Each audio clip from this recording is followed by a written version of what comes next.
Hello and welcome to Ag Wisdom Wednesday. My name is Wayne Key with the Putnam County UT Extension Office here in Cookeville, Tennessee, bringing you today some wisdom or some knowledge about a certain type of lawn weed that we see this time of year, one that we get quite a few questions about, and I've had several this week, and I thought it'd be a great lead in to today's segment for our Ag Wisdom Wednesday session. And it's a particular weed called Poana, or technically or scientifically known as Poa annua, and we typically hear of it a lot as annual bluegrass, for example. It kind of creeps in and we see it this time of year in the lawn. Poa annua, or annual bluegrass, germinates every year in the fall of the year, August, September. It's usually a small seedling that we don't usually notice because many of our cool season grasses are actively growing then in the fall. And so it's there, it has germinated, it is taking place in the yard and comes in the fall. It then overwinters, it kind of goes dormant throughout the winter until temperatures warm up in March, early April, this time of year, and we start to see it come back. And it really comes in, it produces a seed head, fine blade, and it will also choke out other grasses in the area. And people will call me and they'll say, hey, I've got this light colored stuff. What is this? How do I get rid of it?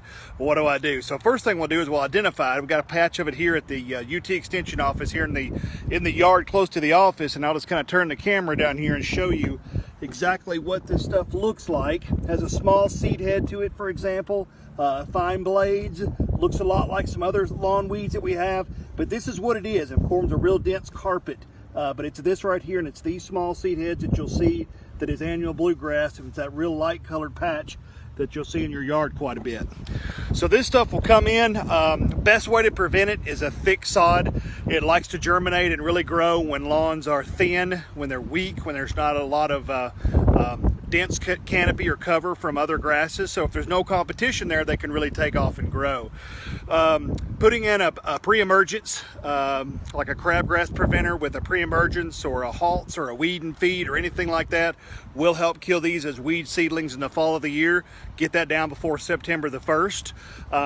If you have these kind of grasses and this particular kind of weed growing in, say, your non-grass areas, like in flower bed areas or brick driveways or concrete areas, for example, you can spray with like a glyphosate or a true weed killer, weed and grass killer, to take them out and to kill them. So they work pretty good then. Be sure too to thicken your lawn. The thicker that canopy is and the thicker that stand is, where sunlight cannot get to the soil to allow these things to germinate in the fall and throughout the summer, then that certainly works well. Realize too, these are not going to be here forever. They'll germinate in the fall. They produce seed heads and show up really this time of year in the spring and April. They're gone by late May, early June, so they don't last very long. They do produce this seed head and can cause certainly some issues in the lawn. And so hopefully today this kind of gives you some insight to what to do, how to control it, what's going on with this particular weed in your yard. Hope you've enjoyed this section of Ag Wisdom Wednesday. We'll see you next week with a new topic and a new set of instructions and some new guidelines for what's going on in your landscape. Have a great day.